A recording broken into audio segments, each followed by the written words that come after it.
Radio Westeros, Episode 98, Quentyn Martell. Spoilers all books! Hello and welcome to another episode of Radio Westeros. I'm your host, Yolkboy. And I'm your other host, Lady Gwen. Today we have an episode for you all about Dornish Prince Quentyn Martell. We hear there are some readers who don't rate those Quentyn chapters highly and wonder why he's in the story in the first place. To you, we say, don't fear, we think this will be an interesting episode covering a lot of ground we haven't yet trodden, which we've arranged into the most satisfying format. First of all, we'll start by looking at Dorne and its history in order to give some context to Quentyn's quest when he travels east from Dorne. We'll talk briefly about old Dornish history and then focus more on the Robert's Rebellion era that provides a lot of bedrock for Quentyn's story. Then we'll consider Quentyn before he gains a point of view. He's seldom mentioned before A Feast for Crows, but in Feast, despite his absence from that book, he's a huge part of his sister Arianne's thinking as she plans her audacious and misguided Queenmaker plot to crown Princess Myrcella. We'll walk through Arianne's motives with regard to Quentyn. Next, we'll jump into A Dance with Dragons, where Quentyn has 4 chapters, as well as being an integral character in a handful of others. We'll walk through them all and try to understand what he was thinking as he came up with another audacious Martell plot, this time to steal a dragon. There will be a lot of focus on the concept of Quentyn's grand adventure as a fairy tale gone wrong. And finally, we'll consider Quentyn's legacy after his agonizing death, with 2 dragons flying wild over Meereen as a giant battle begins and his father Doran's plans in absolute ruin. What comes next? In this section, we'll attempt to answer the question on so many readers' lips. What is the point of Quentyn Martell? We'll convey why he's important and why his viewpoint was included in A Dance with Dragons. But before we begin, as usual, we want to take a moment to thank our patrons. Radio Westeros wouldn't exist without our loyal band of supporters, including our Flaming Lightbringer patron, TJ Harrington, our Dragonsteel patrons, Peter and Multude, and our Pale as Milk Glass patrons, Alex, Akka and the Company of the Cats, Chris B. the Song of Ice, Kelly, Sister Winter, M.T. Walls, first of his name, John Wargarian, and Halfmaester Zach, as well as B-Word and Mr. J, the Bear and the Maiden Fair, and Sir Tim of House Jib Jab Hot Dog Shop, house motto, we forge the chains we wear in life. And we also want to shout out Ashley L., one of our many longtime Iron Level patrons that we are eternally grateful for. And if you're interested in becoming a patron and gaining access to perks like early release and exclusive content, check out our campaign at patreon.com/Radio Westeros. And now, let's get started with Quentyn Martell. 10,000, that would be enough. I could sweep the 7 kingdoms with 10,000 Dothraki screamers. The realm will rise for its rightful king. Tyrell, Redwine, Darry, Greyjoy. They have no more love for the usurper than I do. The Dornishmen burn to avenge Elia and her children, and the small folk will be with us. So let's begin our discussion of Quentyn Martell with a brief look at the history of House Martell from the distant past up to the beginning of the saga. The house was founded by Andal adventurer Morgan Martell, who settled in Dorne near the mouth of the Greenblood. Morgan fought First Men houses and gained modest tracts of land that allowed the Martells to establish themselves. Still, they weren't exactly a prominent house in Dorne, nor did they ever rule as independent kings, with their power and holdings paling in comparison to those of the Ironwoods and others. But their fortunes changed upon the arrival of Nymeria of the Rhoyne and what was left of her 10,000 ships. We do have a whole episode devoted to the Rhoynar, that's episode 84, if you fancy a deep dive there. Here we'll just summarise by saying that the leader of House Martell at that point, Mors Martell, decided to take a chance on the Rhoynar. He wedded Nymeria, and with the joint strength of the Martells and the Rhoynar, managed to unite Dorne under their rule. Thus, the Rhoynar integration into Dornish culture occurred simultaneously with House Martell's ascent as rulers. And that all occurred around 700 years before Aegon the Conqueror's landing in Westeros, which changed the political landscape on the continent forever. While Westerosi resistance to Aegon's plans was largely shattered by attacks from the Targaryens' three dragons and the threat of further fiery aggression, the Dornish remained defiant. This led to the First Dornish War between the Targaryens and Dorne, which played out from 4 to 13 AC and led to the death of Aegon's sister queen Rhaenys and her dragon Meraxes. It only ended when the ruling princess of Dorne died and her son sought peace. From there, the Dornish and the Targaryens had a checkered relationship, to say the least. Across nearly 200 years, there was further conflict as well as more peace treaties. And you can check out our episode 93 for a deep dive into the Dornish Wars. Though the north of Westeros managed to retain its isolationist First Men identity under Targaryen rule, the Dornish have always been the true rebels, a spirit they maintained across generations of conflict. Eventually, though, through treaties and marriages, Dorne came to accept its place as part of the Seven Kingdoms. But like the North, the area has maintained a unique cultural identity. Marriages were a huge part of Dornish integration into the realm, and the crossing of Targaryen and Martell blood is pertinent to today's discussion on Quentyn, as we'll see. First, there was Daeron II's marriage to Mariah Martell, resulting in the births of their sons Baelor, Aerys, Rhaegal, and Maekar. Then there was Daeron's sister Daenerys Targaryen, who married Prince Meryn Martell, brother to Mariah. The question of their offspring is a bit murky, but we know they had at least one unnamed son, plus other children. And with these marriages, Dorne officially became part of the Seven Kingdoms. And since that marriage between Daenerys and Meryn, the Martells have all had a drop of Targaryen blood in their veins, leading Quentyn to declare at a crucial moment in A Dance with Dragons, "I am a prince of Dorne, and the blood of dragons is in my veins." But that might be getting ahead of ourselves. For now, just bear in mind that a Targaryen princess married into House Martell, which is notable because the Targaryens usually wed incestuously when they could. And of course, the union with the Targaryens was politically significant for both houses and the realm as a whole. It meant that the Dornish were less likely to rebel against the Targaryen crown, but also led to some disgruntlement on the part of numerous Westerosi families who would have rather seen the Dornish stay in Dorne. And what came of that disgruntlement is a story for another day. For now, we'll skip forward a few generations until we get to Quentyn's family. There's Doran Martell, head of the family, styled as Prince of Dorne and Lord of Sunspear, the Martell family home.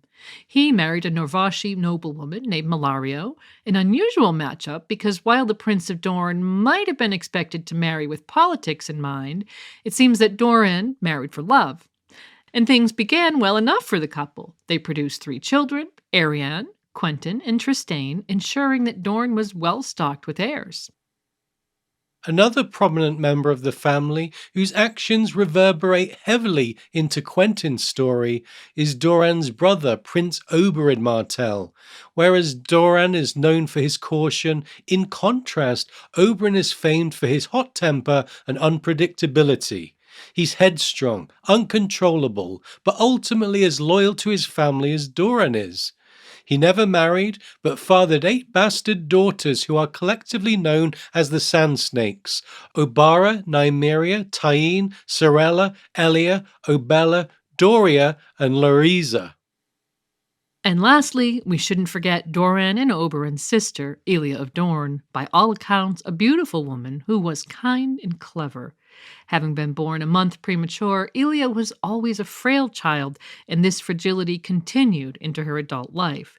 Barristan Selmy tells Daenerys Targaryen in A Storm of Swords that the Princess Elia was a good and gracious lady, though her health was ever delicate. Notably, Oberyn and Elia traveled to Casterly Rock with their mother at Lady Johanna Lannister's invitation in their youth, with the prospect of marriage matches with the twins Jaime and Cersei. But with Lady Johanna's untimely death occurring just before their arrival, it seems Lord Tywin was rude and dismissive to the Dornish family, leading Dorne to make a marriage pact with another house.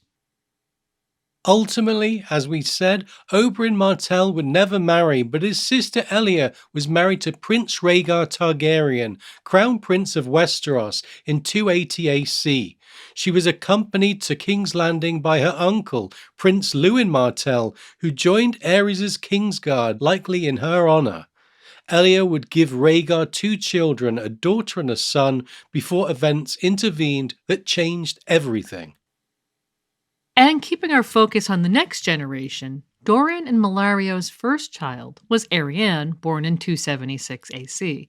She's said to have blossomed into a beautiful young woman in her teens, and in her point of view chapters, which are introduced in A Feast for Crows and will continue in The Winds of Winter, we see that she's headstrong and assertive in her attempts to get what she wants or what she believes she's entitled to. Keep in mind that in Dorne there's a fiercely guarded tradition of female inheritance dating back to the era of Nymeria, meaning that as the eldest of her 3 siblings, Arianne is in line to inherit Sunspear and become the Princess of Dorne after her father Doran. The middle child of the family is Quentyn himself. His point of view chapters begin and end in A Dance with Dragons. The reader learns quickly that the 18-year-old is cautious like his father and lacks the fire of his uncle and the ambition of his sister. He's somewhat timid and full of self-doubts, but well-mannered and dutiful. A number of times in the text it's said that he's a plain and unattractive sort. This is in contrast to his conventionally attractive travel companion, Gerris Drinkwater. In Quentyn's first chapter it says, Quentyn cut a poor figure by comparison, short-legged and stocky, thickly built, with hair the brown of new-turned earth. His forehead was too high, his jaw too square, his nose too broad. One other pertinent aspect of Quentyn's character is the fact that he's afraid of the judgment of his family. Not only is he scared of letting his father down, he also cringes at the thought of Arianne or the Sand Snakes mocking him, perhaps pointing to the notion that he's been the butt of many family jokes. Given he's portrayed as the antithesis of his self-assured sister and his cousins, the Sand Snakes, we can understand how he might feel a little ill at ease in his own skin. Still, he's comparable to Doran in some respects and does have some things going for him. He's polite and honest, with a good education that includes a decent grasp of the Giscari, Volantine and High Valyrian dialects. Despite not being as fierce or attractive as his friends, he does seem to be well liked within the group. Beneath crippling doubts and insecurities, Quentyn seems to be of decent character, and as we'll see, someone who is determined to go to any lengths to do his duty and avoid the shame of failing his family. And finally, in the Martell dramatis personae, we have Quentyn's younger brother, Trystane, born in 287 AC. While being the least developed character of the sibling trio, mention is made of his olive skin and long black hair. With this Dornish look, perhaps George is adding more fuel to the notion that Quentyn is the ugly duckling of the family and somehow less Dornish. Though never in contention to be granted point of view chapters like his siblings, as the son of a Dornish prince, Trystane is still a character boasting innate political importance. And overshadowing House Martell in the current story is the looming backdrop of Robert's rebellion. When the increasingly paranoid Mad King Aerys burned Rickard Stark alive while his son Brandon watched as he himself died of strangulation, Robert Baratheon launched a rebellion. Brandon had come to King's Landing to confront Aerys because of the supposed kidnapping of Lyanna Stark by Aerys' son Rhaegar. Keep in mind that Rhaegar's wife was Princess Elia Martell and that Dorne would have had a pointed interest in stabilizing the royal family. When Robert's rebellion gained traction, Aerys felt increasingly threatened and in his paranoia saw rebels everywhere. In A Storm of Swords, Jaime Lannister, a member of Aerys' Kingsguard, gives us some insight about Dorne during the rebellion. In the famous bathtub confessional scene, he tells Brienne of Tarth, "The king reminded Quentyn Martell gracelessly that he held Elia and sent him to take command of the 10,000 Dornishmen coming up the King's Road." So clearly, Aerys had begun to think of Elia as a bargaining chip to keep Dorne loyal to House Targaryen. And one of the key moments of the rebellion unfolded at the Trident in the Riverlands, when Robert Baratheon squared off against Rhaegar Targaryen and managed to best him with the fatal blow from his warhammer. In spite of the fact that Prince Quentyn Martell also died in that battle, the paranoid Mad King wondered if the Dornish had betrayed Rhaegar somehow. In response, he tightened his grip on Elia, and she and her children effectively became hostages, unable to flee to Dragonstone for safety, along with Aerys' wife Rhaella and son Viserys. As Jaime tells it, he thought he could keep Dorne loyal so long as he kept Elia and her children by his side.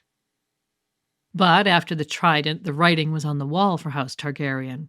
Tywin Lannister had withheld his troops in spite of Aerys' requests for assistance in quashing Robert's uprising. The crucial moment came when Tywin finally sent an army to King's Landing, only to have them turn cloak once the king had opened the gates to them. The Westermen provided the final blow against Aerys, brutally sacking the capital along the way. The Mad King was ready to burn the city to the ground with hidden caches of wildfire, but Jaime Lannister turned on his king and slew him, saving the city before he succeeded. During the sack, Princess Elia and the royal children Aegon and Rhaenys were killed. For years, many wondered if Tywin himself gave the order, and whether it was in part revenge because the match between Elia and Rhaegar was viewed as an insult to Cersei and the Lannisters. But Tywin also wanted to ingratiate himself with Robert Baratheon, who explicitly wanted the Targaryen line extinguished. In A Storm of Swords, it's confirmed that Tywin sent Amory Lorch to kill Princess Rhaenys, while the brute Gregor Clegane was dispatched to kill the infant Aegon.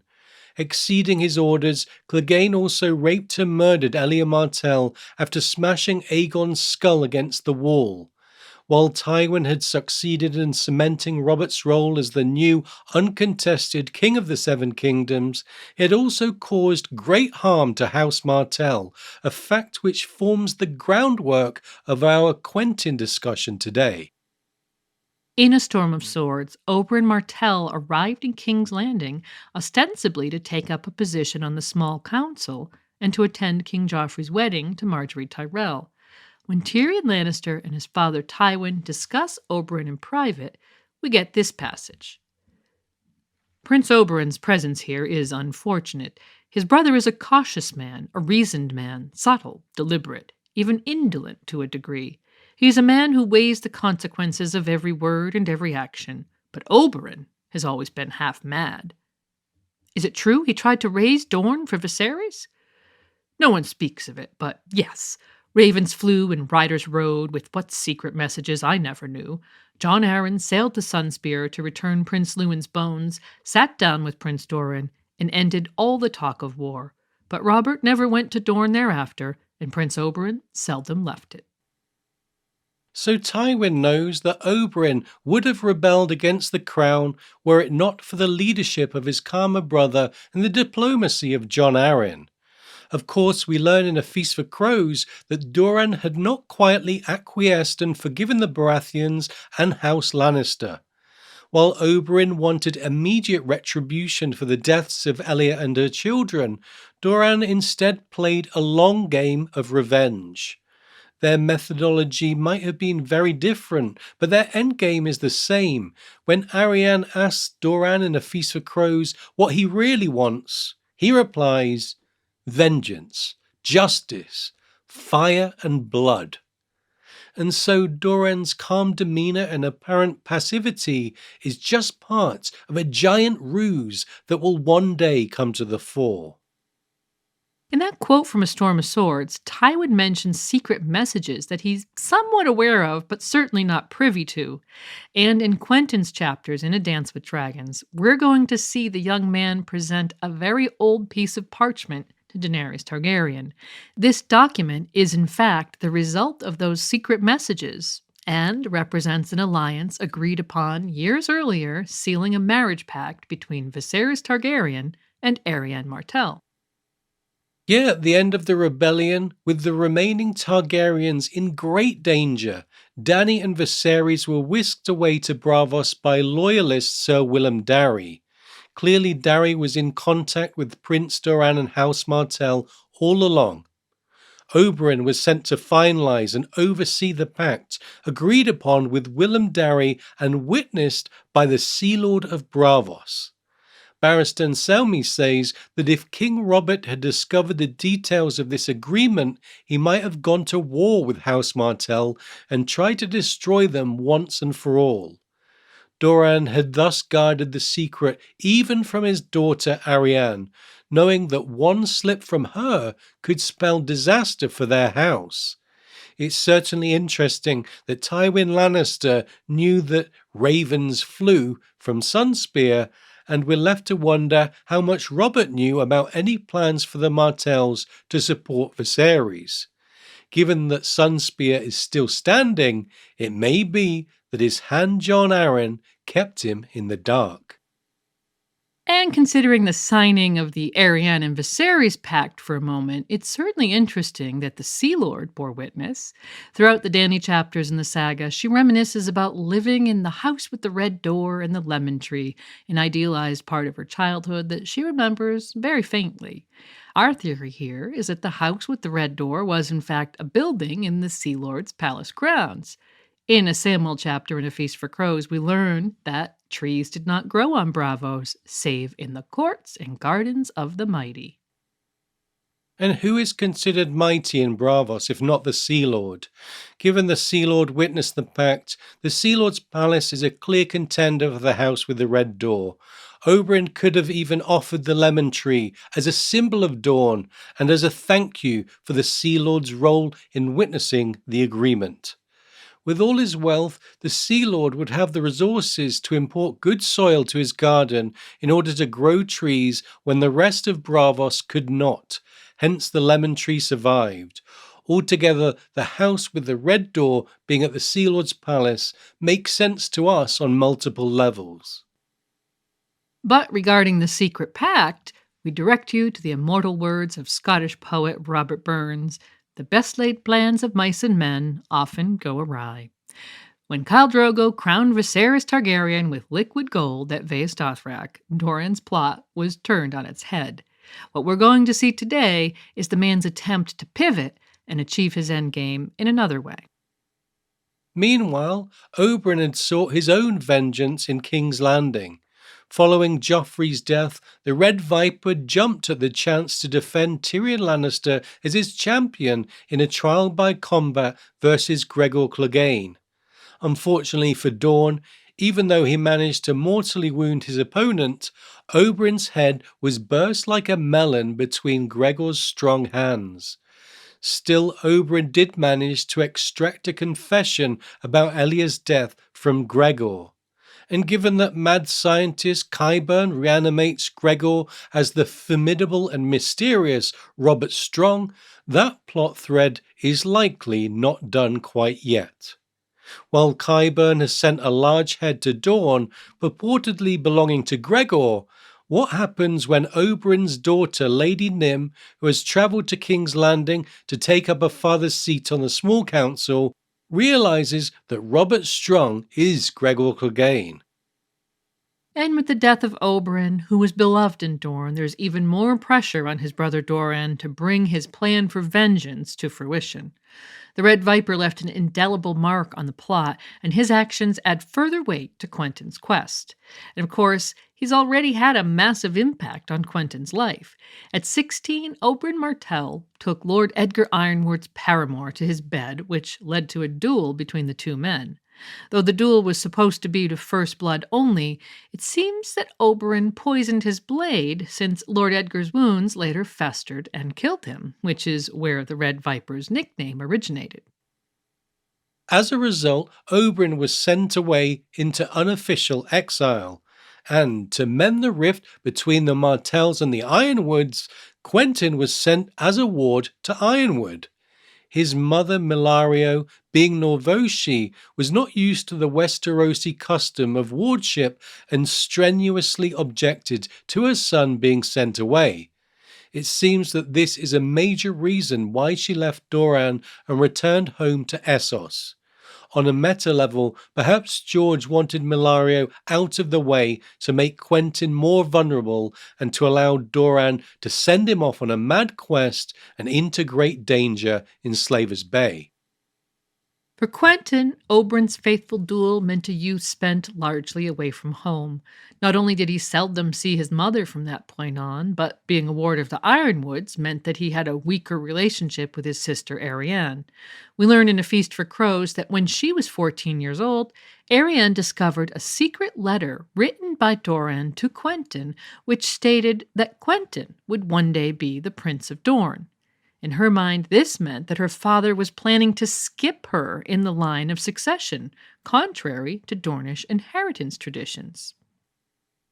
And while Arianne never confronted Doran on this issue, the contents of the letter festered in her mind for years, causing great resentment towards her brother.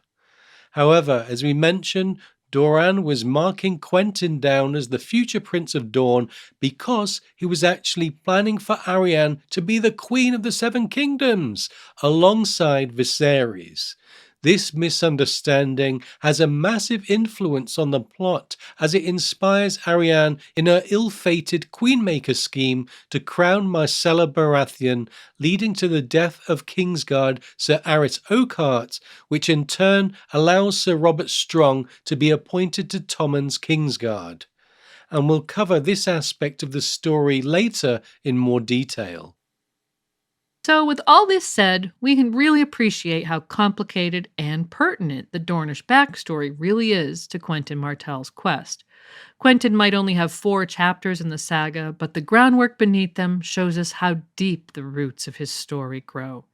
Next up, we'll take a closer look at the early mentions of Quentyn in the books to see how he was introduced into the current story before being granted his own viewpoint chapters. Areo Hotah took it from the man and frowned at it. "The prince said I must bring you back to Sunspear," he announced. "I am sorry, little princess." Arianne raised a tear-streaked face. "How could he know?" she asked the captain. "I was so careful. How could he know?" "Someone told," Hotah shrugged. "Someone always tells."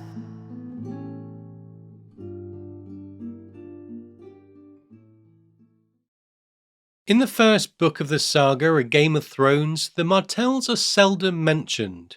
The first time their name appears on page is during Sansa 5, where it's stated that Doran Martell and his sons will be obliged to swear fealty to newly crowned King Joffrey following the demise of Robert Baratheon. At that point, we know little about the Martells and Dorne in general, so we aren't privy to Doran's thoughts about Robert's passing. On one hand, he might have been pleased that Robert, whose ascension to the throne was marked with the blood of Ellia's children, had met his end. But on the other hand, Joffrey's crowning equated to more power for Tywin Lannister, who Doran without a doubt suspected of having given the orders to kill the royal children. With Robert gone and Tywin's daughter Cersei acting as Queen Regent, Tywin was named Hand. Keep in mind that all this time, Doran is thinking of revenge while trying to appear amicable. We never do see Doran come to the capital. The fact that he's wheelchair-bound with painful gout was the reason, or excuse, for not traveling. And of course, later in A Storm of Swords, we see Oberyn arriving to take the small council seat Tyrion had offered to Doran in his capacity as acting hand. While the Martell disdain for the Lannisters is woven into the text in A Game of Thrones via Varys in conversation with Ned Stark, there is no mention of Quentyn. In fact, it's not until A Storm of Swords that we see his name actually appear on page. When Tywin is considering suitors for Cersei, the conversation goes like this. "Oberyn Martell might suit us, but the Tyrells would take that very ill. So I must look to the sons. I assume you do not object to wedding a man younger than yourself?" I object to wedding any. I have considered the Redwine twins, Theon Greyjoy, Quentyn Martell, and a number of others.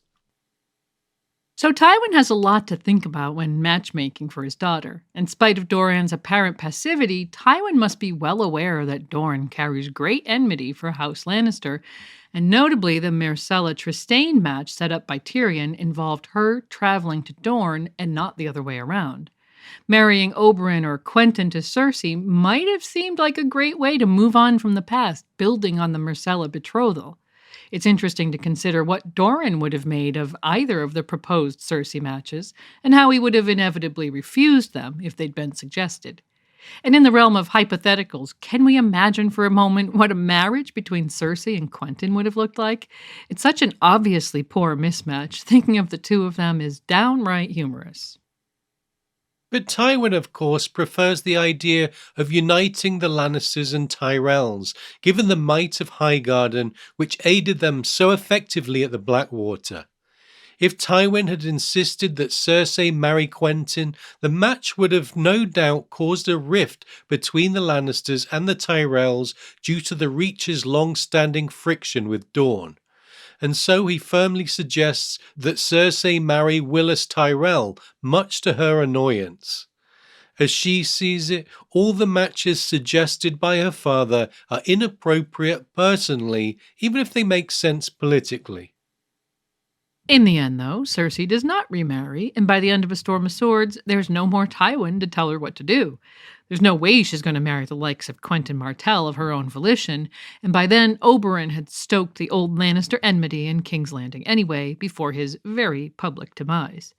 It's a shame we never learned Doran's thoughts about Joffrey dying and Cersei taking more power from the Iron Throne. But from his perspective, he would want House Lannister to be weakened as much as possible, and so the ascension of the younger son Tommen would no doubt have pleased him, even if the Tyrell alliance continued via the Tommen and Margaery marriage. Still, even with all of this plotting and Martell subtext, there's only that one single mention of Quentyn by the end of A Storm of Swords. It's in A Feast for Crows where he begins to come into the story, even though he's not in that book. Feast offers us chapters from Erio Hotar, Aris Okar, and Arianne Martell, at last granting us some closer insight into the inner workings of House Martell. Dorne no longer has a bit part in this saga, but becomes a major focus. And as we said, understanding what's happening behind the scenes in Dorne gives us a greater appreciation of Quentyn's story. In A Feast for Crows, we learn of the fallout following Oberyn's death. Obara Sand tells her uncle, "Thousands are crossing the sands afoot to climb the Boneway, so they may help Ilaria bring my father home. The septs are packed to bursting, and the Red Priests have lit their temple fires. In the pillow houses, women are coupling with every man who comes to them and refusing any coin. In Sunspear, on the Broken Arm, along the Green Blood, in the mountains, out in the deep sand, everywhere, women tear their hair and men cry out in rage. The same question is heard on every tongue. What will Doran do? What will his brother do to avenge our murdered prince?" So while there's been huge pressure on Doran to bring vengeance to the Lannisters since Elya's death, now those calls are reaching fever pitch. With Gregor's confession being so public, the Dornish are practically begging their prince to react. But as we know, Doran does things in his own way, and his own way is to wait patiently and strike back at the most opportune moment, as he sees it. And his master plan was, of course, to marry Arianne to Viserys and take back the Iron Throne under the Targaryen banner, hopefully grinding the Lannisters to dust in the process. However, as we said, Khal Drogo melted Viserys' head, and so Doran falls back on the idea that Quentyn can stand in and marry Daenerys, thus honoring the original pact. Sort of. Daenerys, who's not been to Westeros since she, her brother, and Willem Darry fled Dragonstone, has been rising to power in Essos after hatching 3 dragons. Word of her accomplishments and prominence as the leader of the slavers' city of Meereen has spread, and so Doran has to act. In the Sol Eris Oakart chapter, Arianne asked Aerys, a member of the King's Guard she has seduced and plans to manipulate, where Quentyn is. The passage goes, "The prince is with Lord Ironwood's host in the Boneway," Sir Aerys said cautiously. That was what Sunspear's ancient castellan had told him when he first came to Dorne. The maester with the silky beard said the same. Arianne demurred. "So my father wishes us to believe, but I have friends who tell me otherwise. My brother has crossed the narrow sea in secret, posing as a common merchant. Why?" "How would I know? There could be 100 reasons." "Or one. Are you aware that the Golden Company has broken its contract with Myr? Sellswords break their contracts all the time." "Not the Golden Company. Our word is good as gold has been their boast since the days of Bittersteel. Myr is on the point of war with Lys and Tyrosh. Why break a contract that offered them the prospect of good wages and good plunder?" So, Arianne is highly suspicious of the news that Quentyn has traveled east, information that Doran kept from her. She mistakenly believes that the Golden Company have broken contract with Myr to back Quentyn's attempt to steal her birthright, Dorne, from her. She even wonders if Quentyn's foster father, Anders Ironwood, has a central role in the scheming, as well as her father. It's a catastrophic misunderstanding, all rooted in that letter from her father to Quentyn that she read when she was younger. She tells Aerys, "I have known the truth since I was 4 and 10, since the day I went to my father's solar to give him a good-night kiss, and found him gone. My mother had sent for him, I learned later. He'd left a candle burning. When I went to blow it out, I found a letter lying incomplete beside it, a letter to my brother Quentyn, off at Ironwood. My father told Quentyn that he must do all that his maester and his master-at-arms required of him, because 'one day you will sit where I sit and rule all Dorne, and a ruler must be strong of mind and body.'" A tear crept down Arianne's soft cheek. My father's words, written in his own hand, they burned themselves into my memory. I cried myself to sleep that night, and many nights thereafter. It's difficult to overstate how much influence finding this letter had on Arianne's mindset, underlining how a simple misunderstanding can change the beat of a butterfly's wings into a full-scale storm. As readers, we're left to ponder where the blame lies. Was Doran at fault for keeping secrets? On that note, we should keep in mind that Robert would surely have crushed Dorne if he found out about a secret Targaryen pact. If Robert had led an army into Dorne, even with Dorne's historic ability to defend itself against the odds, the region would have been isolated and there would have been much bloodshed that Doran was directly responsible for. We should also keep in mind that keeping a secret would have been a huge burden for his young daughter.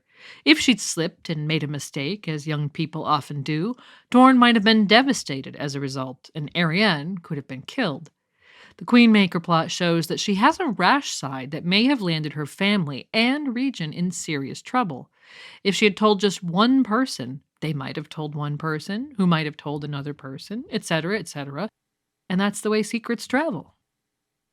On the other hand, is it right to keep giant secrets in a family? Was Arianne discovering half the secret and wildly misinterpreting it an inevitable part of Doran's endless deceit? It's a dilemma that George wants us to think about. In parallel is the issue of Ned Stark keeping Jon Snow's mother a secret, again inspired by the formidable threat of King Robert Baratheon and his deep hatred of Dragonspawn. George has famously said that he likes his characters to experience the human heart in conflict with itself. Doran Martell's and Ned Stark's hearts were certainly torn by their respective secrets. And of course, part of the knock-on effect of Doran's deceit is that Arianne then has her own secret to bear. She keeps the fact that she read that letter to herself rather than confronting her father. The resentment she felt shaped her own self and her opinions of both Quentyn and Doran. While Doran had her interests at heart, even planning for her to become the Queen of the Seven Kingdoms, his actions became an emotional poison for his daughter that he was oblivious to. So let's look at what effect this all had on the plot of A Feast for Crows. First, Arianne learns that Quentyn has crossed the narrow sea in secret, and from there she decides to support her own birthright by crowning Myrcella as Queen of the Seven Kingdoms in respect to Dawn's inheritance customs, but not those of the Seven Kingdoms. In doing so, she risks war with the Iron Throne, given that Tommen is Joffrey's successor according to their laws. But Arianne's idea is that Myrcella's ascension would promote the notion of female inheritance and lead to her receiving her own birthright. So the Queenmaker plot is quite crazy, all things considered. Arianne is taking a massive risk for herself and her co-conspirators, and that's not to mention the potential effects for the Dornish people if she'd succeeded. And all of this because of a misunderstanding that Quentyn, who's hardly an ambitious schemer, was planning to steal what was hers. Deep into her plotting, she looks up at the stars and thinks of her brother. The passage goes, "She leaned her back against a fluted pillar and wondered if her brother was looking at the same stars tonight, wherever he might be. Do you see the white one, Quentyn? That is Nymeria's star, burning bright, and that milky band behind her, those are 10,000 ships.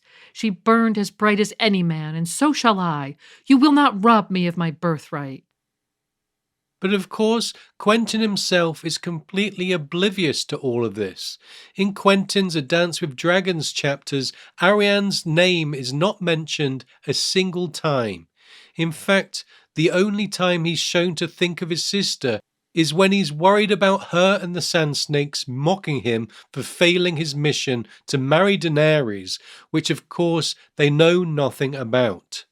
As we'll see when we examine his chapters, he's really just an insecure teenager who is well out of his depth.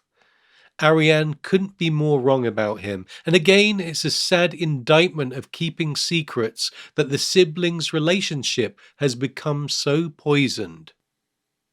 And we'll save a close look at the Queenmaker plot for an Arianne episode, but in summary, the plot was ultimately thwarted by Doran.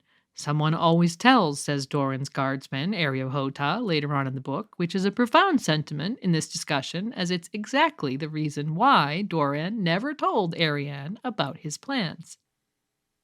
Areo himself played a key role in ending the Queenmaker plot, slaughtering Eris Okar with his axe. Arianne later has nightmares about the death of her lover, whom she had manipulated all along. To add another layer of despair to her failed plot, Geraldine sliced young Myrcella's ear off, another action poised to have great consequences in the Winds of Winter. Arianne herself is taken to the spear tower at Sunspear and locked away.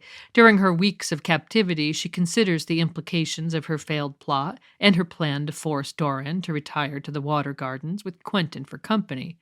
Later, she wonders if, quote, Maester Caliot was drawing a proclamation to name her brother Quentyn heir to Dorne. Finally, Doran visits her cell and the pair have a frank conversation about Quentyn. After all these years of misunderstanding, finally, Arianne learns the truth about her brother. When she brings up the subject of Quentyn hiring sellswords in Essos, he replies, "This mistrust does you no honour, Arianne. Quentyn should be the one conspiring against me. I sent him away when he was just a child, too young to understand the needs of Dorne. Anders Ironwood has been more of a father to him than I have, yet your brother remains faithful and obedient." And she replies, "Why not? You favor him and always have. He looks like you, he thinks like you, and you mean to give him Dorne. Don't trouble to deny it. I read your letter." Doran then begins to explain his plot. He says he never hated her in spite of what she thinks.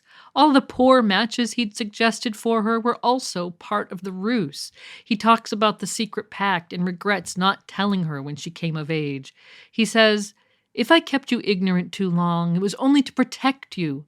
Arianne, your nature. To you, a secret is only a choice tale to whisper to Garin and Tyene in your bed of a night. Garin gossips as only the orphans can, and Tyene keeps nothing from Obara and the Lady Nym. And if they knew, Obara is too fond of wine, and Nym is too close to the Fowler twins, and who might the Fowler twins confide in? I could not take the risk.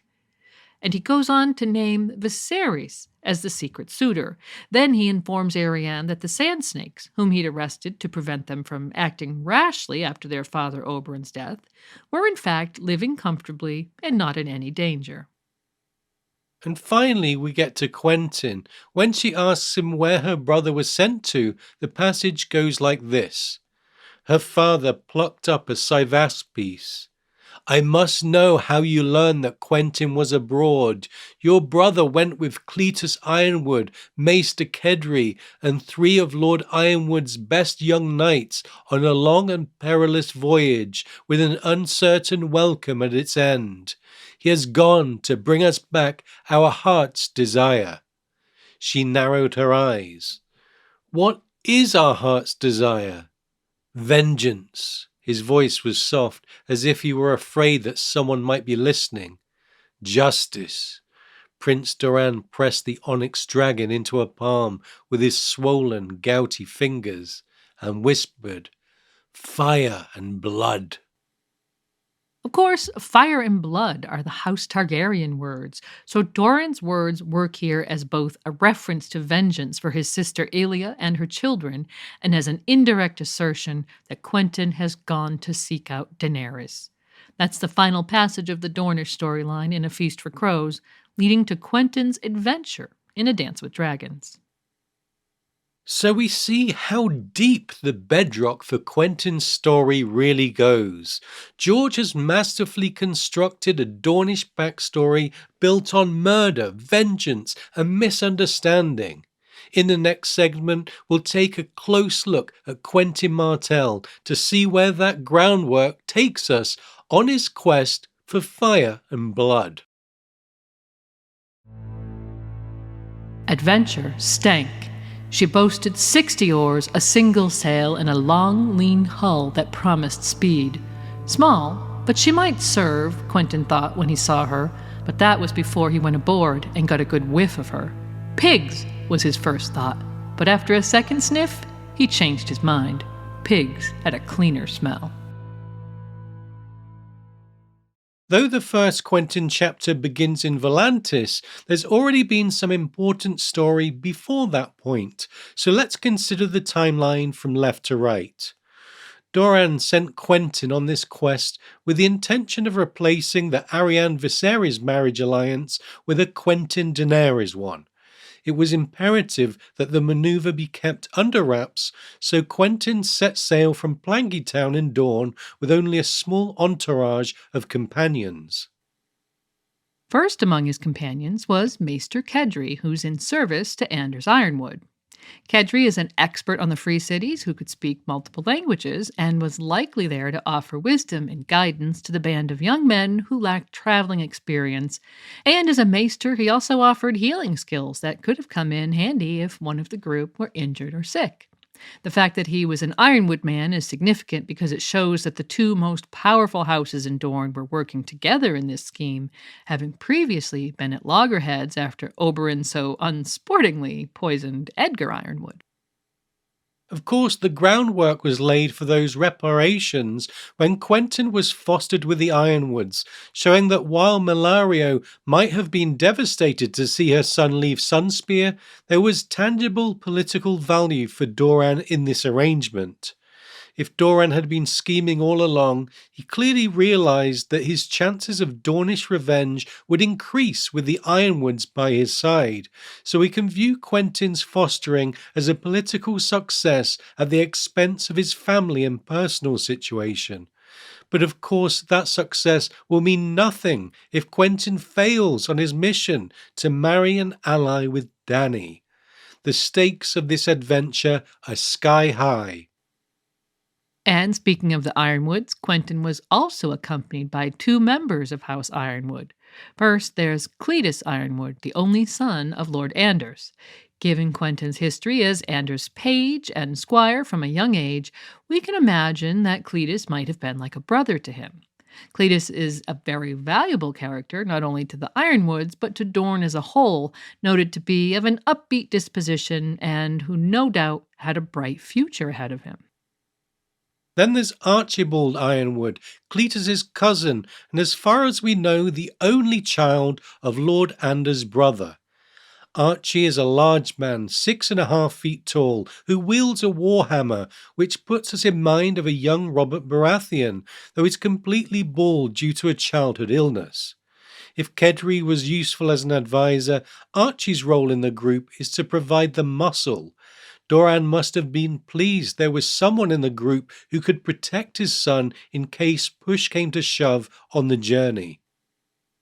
The fourth companion is Sir Willem Wells, although details about him, besides his physical description, are scant.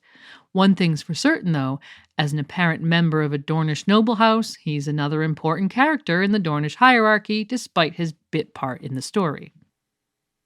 Finally, there's Gerris Drinkwater, from a house of landed knights sworn to the Ironwoods. Gerris is confident and attractive, everything that Quentyn is not, and he's socially smooth enough to be a valuable asset in the group, given there will be a lot of communication and bargaining on the journey. He's noted to be a great friend of Quentyn's, and so, along with Cletus, provides some much-needed companionship for the man at the centre of this difficult and dangerous mission. He once led Quentyn on a daring mission to find the lair of the Vulture King in the Red Mountains, showing that the pair have been on an adventure before. It's also noted that Quentyn's first kiss was with one of Gerris's twin sisters. From Plankytown, the group made it across the narrow sea to Lys unscathed. However, after they hired the ship Meadowlark to take them on to Volantis, there was trouble. We learned the Corsairs came aboard in the darkness before the dawn as Meadowlark was anchored off the coast of the disputed lands. The crew had beaten them off at the cost of 12 lives. And those lives included 3 of Quentyn's group of 6. It says, Maester Kedry had perished on the morning the Corsairs swarmed aboard the Meadowlark. Quentyn lost 2 other friends that same day, Willem Wells with his freckles and his crooked teeth, fearless with a lance, and Cletus Ironwood, handsome despite his lazy eye, always randy, always laughing. Cletus had been Quentyn's dearest friend for half his life, a brother in all but blood.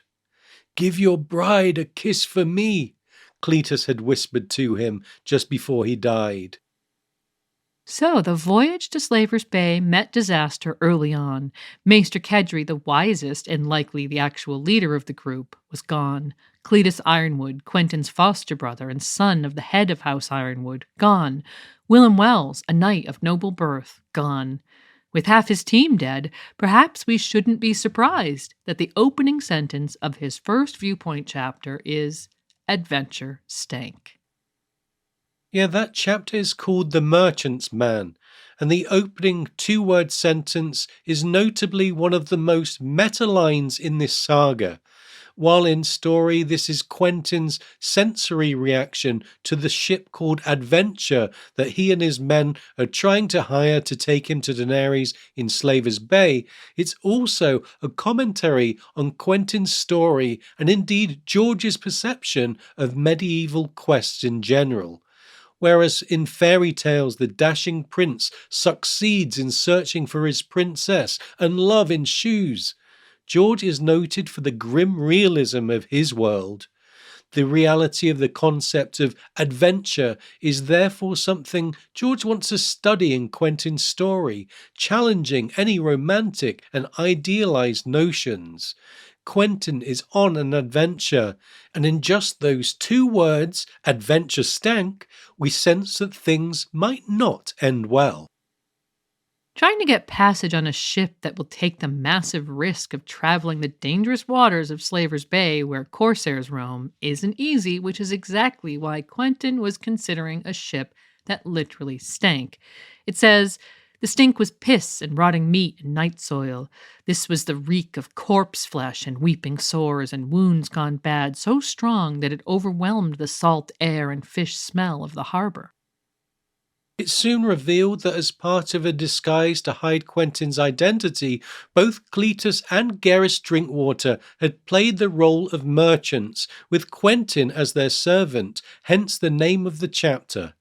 It's fitting that Quentyn was not leading here because, well, he's not a particularly good leader and sort of hides behind the confident Garrus even though he has a better grasp of the Volantene tongue. Back in Planky Town, Quentyn had apparently taken the leading role by posing as a wine seller, but he had not enjoyed that leadership. When Garrus proposes that the captain of adventure take them to Meereen, the man can't understand why Garrus would take the enormous risk to get there. By then, Dany had closed the fighting pits and banned slavery, which for a merchant was ostensibly the prime reason to visit. Garrus lies and tells the captain he's in the wine trade, which further perplexes the man. He was also concerned about the sellsword action in the area, given that Yunkai and Astapor are at war. He mentioned that the Long Lances and the Company of the Cat were involved, as well as the Windblown, who will be highly relevant later on. The captain guesses that he was not the first Garrus had approached. Quentyn recalls the 20 days they'd already spent in Volantis hunting unsuccessfully for a ship. They are obviously desperate at this stage. If the captain of adventure won't take them, who will? Quentyn wishes they'd bought their own ship in Planky Town, but Doran had warned him against it in order to stay inconspicuous. Quentyn's mission is treason, and Dorne is risking everything in its secret conspiracy against the Iron Throne. Knowing that the captain is a smuggler and the description of his ship leads us to believe that his cargo was humans, Garrus sort of dares the man to take them to Meereen, offering thrice the usual fee if they were to set off on the morrow, to which the captain agrees. Though Garrus is pleased with himself, Quentyn shows wisdom in perceiving that the man was ultimately too eager and that he was likely plotting to take the fee without delivering them to Meereen, probably by murdering them and throwing them overboard en route. The man knows, or can guess, that they are carrying a lot of gold, and with just 3 of them, they're extremely vulnerable. The chapter contains a lot of exposition about Volantis, which serves as excellent world building.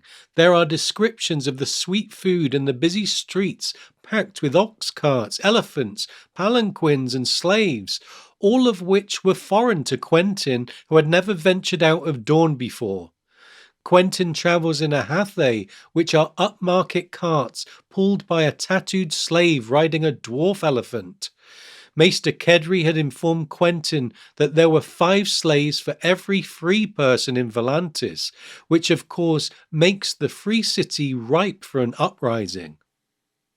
As Quentyn thinks of Kedry and the friends he'd lost along the way, all wrapped in sailcloths and thrown overboard, it's clear that he hates being on this so-called adventure. He hates Volantis, which aside from the slavery is humid and dirty and too hot even at night. After a comfortable life in Dorne, Volantis has come as quite a culture shock. Garrus agrees that a trip on adventure with a smuggler captain is too risky. He considers boarding the ship Goddess, which is setting sail for Newgis, closer to Slavers Bay. The problem with that idea is that they might not be able to then find passage to Meereen, and they could end up even more stranded than they are in Volantis. It's clear they are desperate now and running out of options. What they really need is a safe ship from Westeros, steered by a captain they can communicate clearly with. Such ships aren't seen often though, and the other safe option, a ship from Braavos, is ruled out quickly because being from an anti-slavery city, they'd hardly be likely to visit Slavers Bay. Still, whereas the more cautious Quentyn is doubting the feasibility of their journey, Garrus remains unperturbed and confident, highlighting the contrast between the pair. Quentyn soon also rules out the idea of traveling overland on the so-called Demon Road. Even though it would have suited the seasick Archibald Ironwood, the going would have been too slow and too dangerous. One eventuality he's afraid of is that Tywin Lannister will get word of Dany's ascension as Queen of Meereen and send assassins to kill her. Quentyn needs to get to Meereen before Tywin's hypothetical knives, which is adding to his sense of urgency. With all the options seeming like dead ends, it seems their final option is to head back home defeated. But there, Quentyn would have to face the disappointment of his father and the mockery of his sisters and his cousins, the Sand Snakes. It says a lot about Quentyn that he seems more afraid of judgment from his family than anything else, and shows the weight of expectation that has been placed upon him. He wishes he could lead a more simple life, living with Lord Ironwood's youngest daughter Gwyneth, who had taken a shine to him. Now he has to marry someone who is supposedly the most beautiful woman in the world, who possesses 3 dragons, all of which terrifies him rather than spurring him on. She may not even like me, he thinks. When Quentyn and Garrus arrive at the merchant's house to try and find another captain, they see, quote, 4 hard-eyed sellswords lounged around the table, calling out to every passing man and boy. The passage continues. Windblown, Quentyn knew. The sergeants were looking for fresh meat to fill their ranks before they sailed for Slaver's Bay. And every man who signs with them is another sword for Yunkai, another blade meant to drink the blood of my bride-to-be. One of the windblown recruiters bellows at him, first in Volantene tongue, then in the common tongue of Westeros. When Quentyn tells him his master is a wine seller, the man forcefully suggests he join the sellsword company. Quentyn is intimidated by the recruiter and his taunting, not to mention his companion's loud and bawdy singing, which Quentyn understands just enough to interpret as "We are the windblown, blow us east to Slaver's Bay, we'll kill the Butcher King and fuck the Dragon Queen." The chapter ends with Garrus Drinkwater suggesting a plan better than boarding adventure. He tells Quentyn, "It's just now come to me. It has risks, and it's not what you would call honorable, I grant you, but it will get you to your queen quicker than the Demon Road." And though the reader is left on a cliffhanger, what's left unsaid is that the quickest way to reach Daenerys from Volantis is to join up and travel with the Windblown. And so up next, we'll explore the next dangerous chapter on Quentyn's quest. And now it's time to give thanks to our patrons from the Valyrian Steel level. Thanks to Aileen, Oxheart, Amber the Adamant, Blithe Spirit, Archmaester Kobe of the Higher Mysteries, Cabeth the Unfrozen, Dean, Dolorous Fred, Lord Sosa and his faithful canine companion Theoden, Jill, J.M., Herbert Westeros, the Miskatonic Maester, Lady Silverwing, Mark, Schwartz the Black, the Sithorian, W, Sword of the Evening, and Lady Direliz of Castle Naki, the Alpha Patron, as well as our Dragonglass patron, Lynn.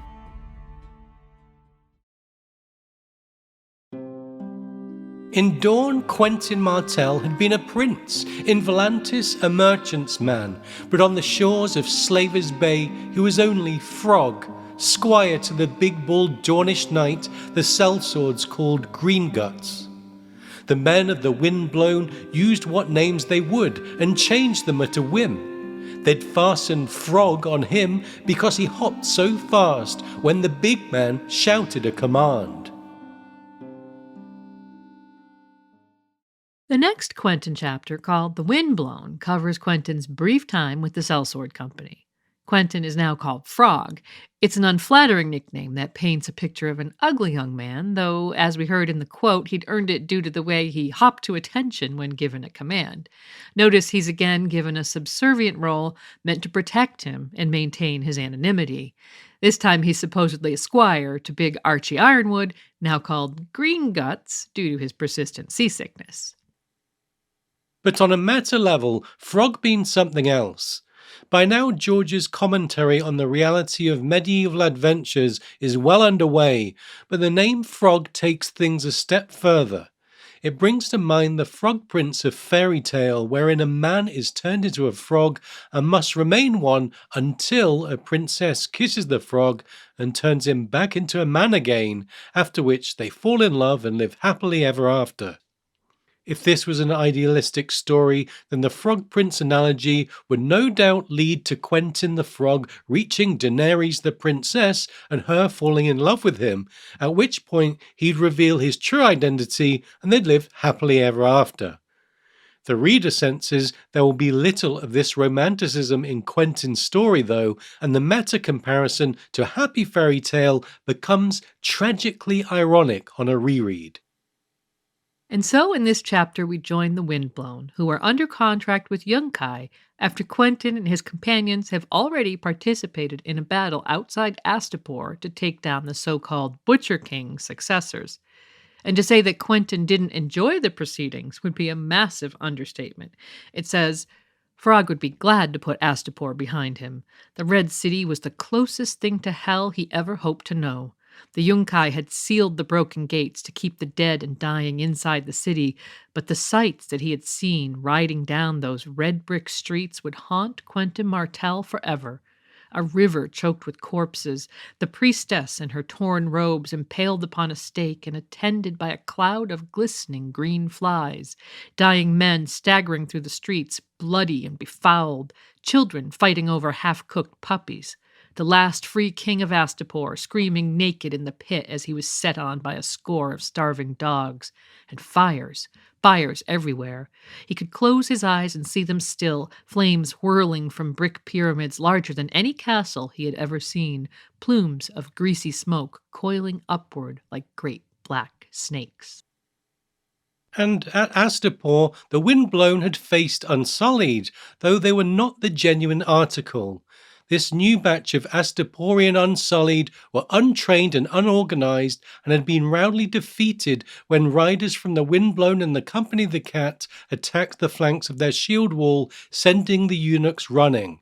The rest was butchery, not battle, and Quentyn himself was involved in riding down the frightened eunuchs with the other Windblown. Posing as Archie's squire, he stayed close to the big man, who was in fact protecting him as their wedge burst through the Unsullied. Then they had wheeled around to strike again, and Quentyn had glimpsed the faces of the boys he was killing and saw that they were around the same age as him.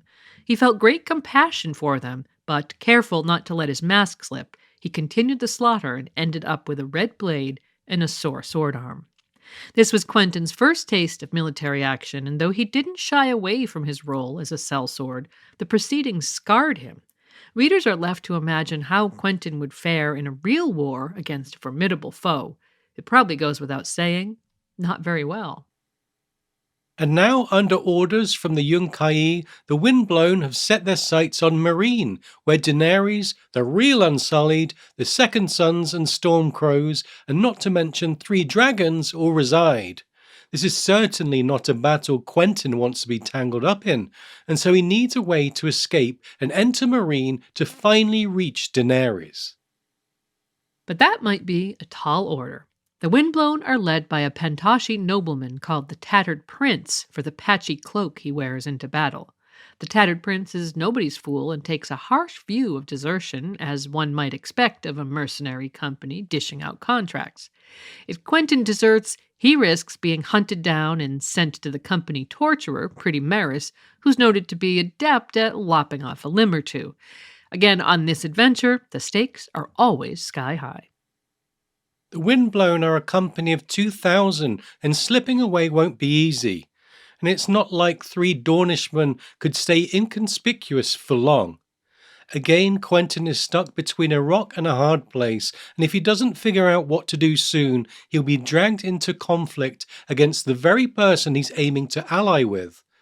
With rumours swirling round the camp that Dany will be sending her forces south, this ticking clock adds to the tension in the chapter. The notion of fighting against Daenerys and her formidable forces isn't the only thing about the Dragon Queen unsettling Quentyn. He hears all sorts of rumors about her that make him afraid. Things like, she feeds her dragons human flesh, bathes in virgin's blood, and, shock horror, she's wantonly promiscuous. That last one might be what frightens Quentyn the most. The idea of trying to attract an experienced woman is terrifying for a young virgin who's clearly awkward and uncomfortable around girls. And one rumour that gives him further pause and is highly pertinent to his situation is that her husband, Khal Drogo, killed her brother Viserys in order to make her a queen. Of course, Quentyn is only in Essos because Viserys died, and thus the original marriage pact between the Targaryens and Dorne couldn't be honoured. He wonders if it turns out that Dany is as mad and as murderous as her father, the Mad King Aerys, would he still be obliged to marry her? Has he embarked on this hazardous journey and lost 3 friends to propose a marriage alliance with an evil woman? There's a lot for Quentyn to chew on in this chapter, with all these thoughts and fears swirling around in his mind. When the Windblown set off from Astapor to Yunkai, they're around 100 leagues from the city, with Meereen being another 50 leagues past Yunkai. Quentyn is growing ever more anxious about the impending battle with Meereen, so he urges Garrus, now called Dornish Gerald, to desert that night. Garrus believes the risk to be too great and wants to wait for a more suitable opportunity. That night the Windblown make camp on the shore of Slaver's Bay, and Frog is tasked with first watch of the horse lines. Garrus joins him, but Archie has settled in a little too well with sellsword life and has taken to gambling the silver he'd earned. Quentyn is annoyed at Archie's absence, feeling like he's the only one of the trio who feels anxiety and a sense of urgency in avoiding the battle with Meereen. By now he's witnessed the strange legions of Yunkai slave soldiers, some bound in long lines of chains, others quite comically on stilts, and he senses that the Windblown will end up on the losing side. Still, he considers all his hardships on the journey to Astapor, including eating weevil-infested bread and sleeping rough on moldy straw, and can't help but think, those were the hardships to be endured, the stuff of all adventures. Even after all he's been through, there's still a part of his brain that tries to tell him he's on a wild escapade with his friends. No doubt there's still a flicker of hope in his head that this story will have a happy ending. But to get that happy ending, he has to take some giant risks. The plan is to turn cloak and leave the Windblown.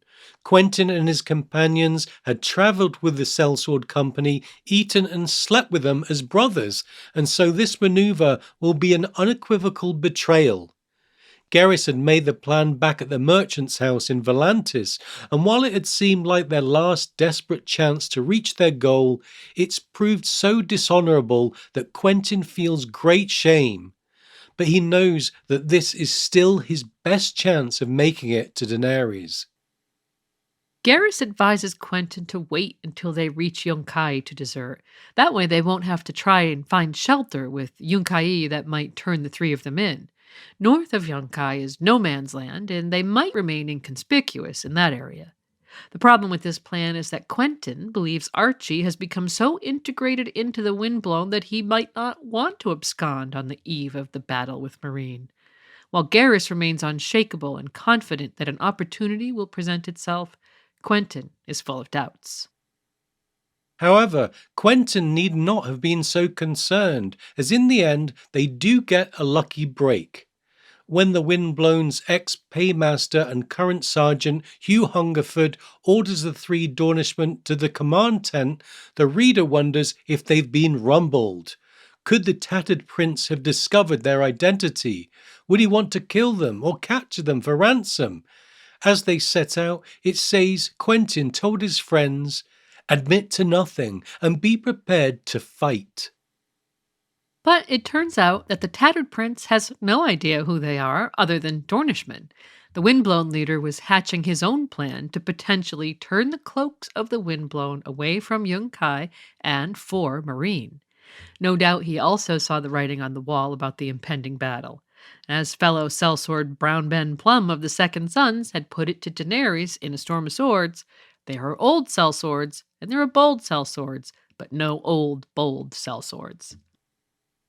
The last straw of the Windblown's confidence in their Yunkish employers apparently came when they'd been ordered to chase the diseased Astapori refugees away from Yunkai. Quentyn and his friends are tasked with pretending to fulfill this obligation, but in reality they are to find the Second Sons or Stormcrows and go over to them. Upon hearing this, it says Quentyn Martell almost laughed aloud. The gods are mad, he thought. If Quentyn can meet Dany on behalf of the Windblown, then the Tattered Prince has the option of switching to either side in the battle depending on, well, which way the wind blows. He needs the Dornishmen to set off on this mission in secret because the other sellsword companies allied with Yunkai, the Company of the Cat, and the Long Lances might take up arms against the Windblown if they found out. So they'll set off in a small group commanded by Pretty Maris. The idea is that as Dornishmen, Quentyn, Garrus, and Archie will be able to communicate clearly with Daenerys, giving their shared cultural background. And the chapter ends like this. The 3 Dornishmen were silent as they left the command tent. 20 riders, all speaking the common tongue, thought Quentyn. Whispering has just gotten a deal more dangerous. The big man slapped him hard across the back. So, this is sweet, Frog. A dragon hunt. And the next time we see Quentyn is in Daenerys 7 of A Dance with Dragons, as Dany is considering whether to hold court for the day before her wedding of political convenience to Hisdar zo Lorak. In fact, Quentyn's arrival in Meereen, Dany's reaction to him, and the aftermath are viewed mostly through the eyes of other viewpoint characters, as we'll see next. It was close to sunset before Daario Naharis appeared with his new Stormcrows, the Westerosi who had come over to him from the Windblown. Dany found herself glancing at them as yet another petitioner droned on and on. These are my people. I am their rightful queen. They seemed a scruffy bunch, but that was only to be expected of sellswords. Daenerys had learned in a previous chapter that Brownben Plum had taken his company, the Second Sons, over to the Yunkish, likely due to her refusal to use her dragons as a force multiplier. And so, on the day before her wedding to Hisdar, when her lover, the rogue Daario Naharis, captain of the Stormcrows, tells her that he has taken on some new men, come over from the Windblown, and that 3 of them want to meet her, she's intrigued. And it's no coincidence that Dany first hears about Frog from Daario just after discussing her imminent marriage to Hisdar. George wants us to keep in mind that Quentyn has real competition for the Queen of Meereen's affections. Daario tells her, "You should hold court. My new men do not believe that you are real, the ones who came over from the Windblown.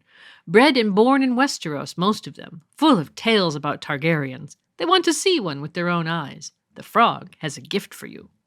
To that, Dany immediately giggles at the silly name, Frog.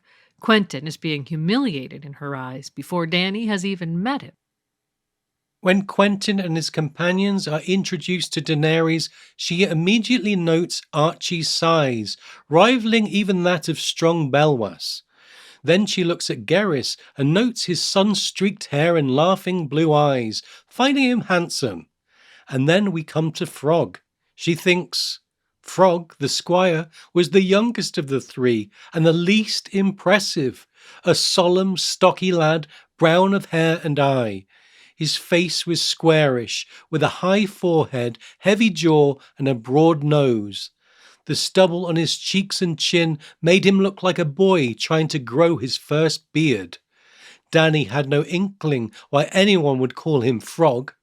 Perhaps he can jump farther than the others.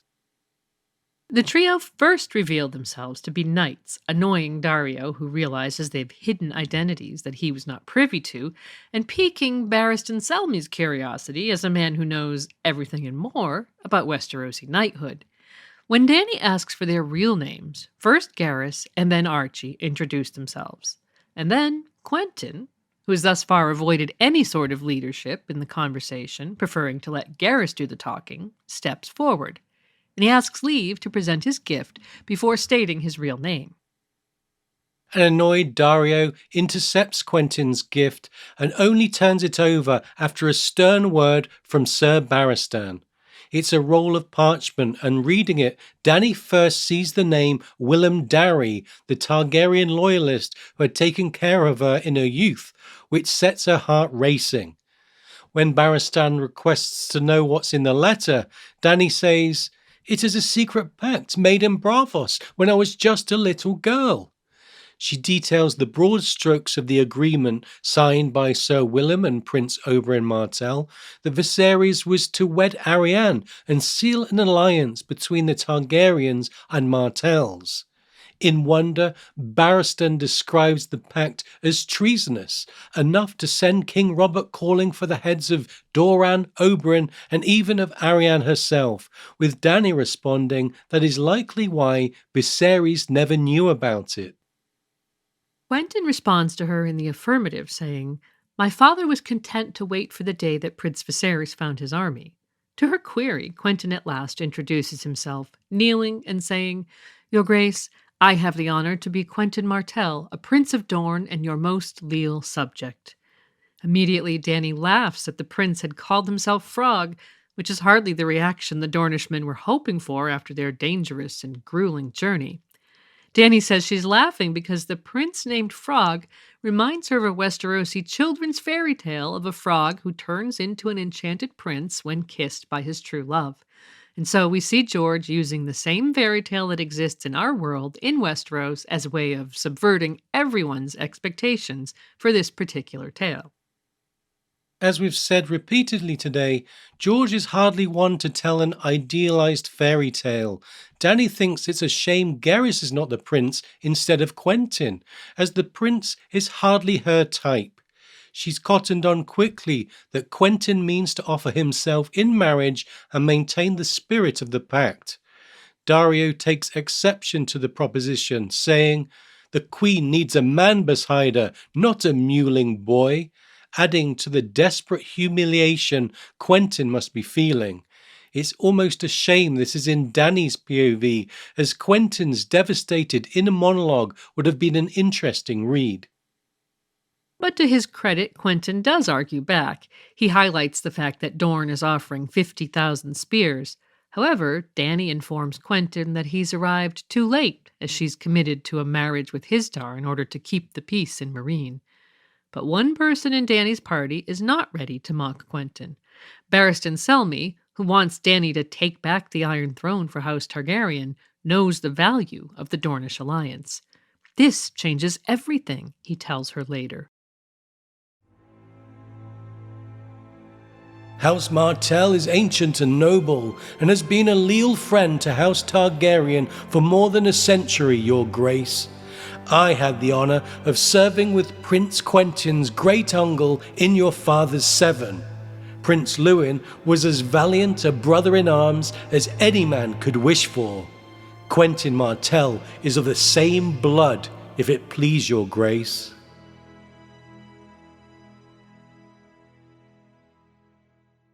But as far as Dany's concerned, the alliance is impossible and dead on arrival due to her imminent marriage with Hisdar. She thinks back to the mysterious Quaith's prophetic riddle about the sun's son coming to her and realizes it referred to Quentyn, given the Dornish symbol is a bright sun. Though she doesn't fully understand the riddle, she's left feeling disconcerted that the masked woman's prophecy is unfolding. Following her wedding, Dany is too busy with the many dilemmas of Meereen to contemplate invading Westeros. But Barristan has not stopped pushing her on the issue of an alliance with House Martell. We heard him mention Quentyn's blood. With Dany possibly looking for dragon riders, the issue of blood might be important. Quentyn has more than a drop of Targaryen blood, and that might be necessary to ride a dragon. Perhaps this is why she doesn't send Quentyn away just yet, and instead decides to introduce him to her dragons. "The dragon has 3 heads," she tells him on their way to the dragon pit. "My marriage need not be the end of all your hopes." Notice that Quentyn's newfound hope is tied not to marriage but to dragon riding. Inside the pit, Viserion is clinging to the roof and Rhaegal is gnawing at a bull's carcass with a deep pile of bones on the floor. Though we can't know what Quentyn was thinking, the fact that he turns the color of milk gives us some indication. Dany tries her best not to laugh at his timidity, but knowing everything we know about Quentyn's true nature, coupled with his reaction here, the reader is certain that he's not someone in any way, shape, or form cut out for dragon riding. Dany sees the truth of this as well and thinks, he does not belong here. He never should have come. But as Barristan had pointed out to his queen, Dornishmen were known for their stubbornness throughout history, and this is one Dornish trait that Quentyn can boast of. Soon Dany will fly away on Drogon's back and disappear from the city. This will provide the perfect opportunity for Quentyn to try to impress her, albeit in absentia. With Dany missing, Barristan Selmy's point of view is introduced in Meereen. He's hatching a plan to have Histar arrested given that he thinks the man poisoned Dany's locusts at Daznak's pit the day she flew off. Notably, in this context, he thinks Quentyn and his companions are in grave danger because Histar is making a counter-accusation against the Dornish due to the use of poison. With Dany gone, who's there to protect Quentyn and his companions from Dario and the local Giscari? This issue and Quentyn's ultimate refusal to flee brings the Dornish prince's naivete into focus. His stubbornness is ultimately a form of foolishness, though perhaps it does speak to some misguided bravery in him. Barristan is certainly not blind to Quentyn's strengths and weaknesses. He notes that Quentyn is, quote, his father's son, short and stocky, plain-faced. He seemed a decent lad, sober, sensible, dutiful, but not the sort to make a young girl's heart beat faster. But he's also aware of how he appears to Dany. She wants fire and Dawn-scent mud, he thinks. Still, he feels some connection with Dawn. He served as Kingsguard with Quentyn Martell, Quentyn's great-uncle, and he feels he owes his sworn brother a debt after the events at the Trident during Robert's rebellion.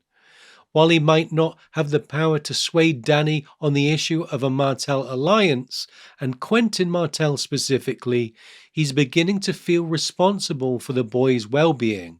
He catches the trio and tells them to leave the city immediately. But Quentyn refuses to leave. He asks what nickname he'd be given if he returned to Dorne without Daenerys. Quentyn the Cautious? Quentyn the Craven? Quentyn the Quail? Barristan thinks to himself it would be the prince who came too late, but with the diplomacy born from his years as a Kingsguard, he replies instead, Quentyn the Wise. And, it adds, he hoped that it was true. But the reader gets the idea that Quentyn is not destined to be a wise prince, and that due to his dutiful nature and the sacrifices he made in order to arrive in Meereen, he cannot bear the thought of failing in his mission.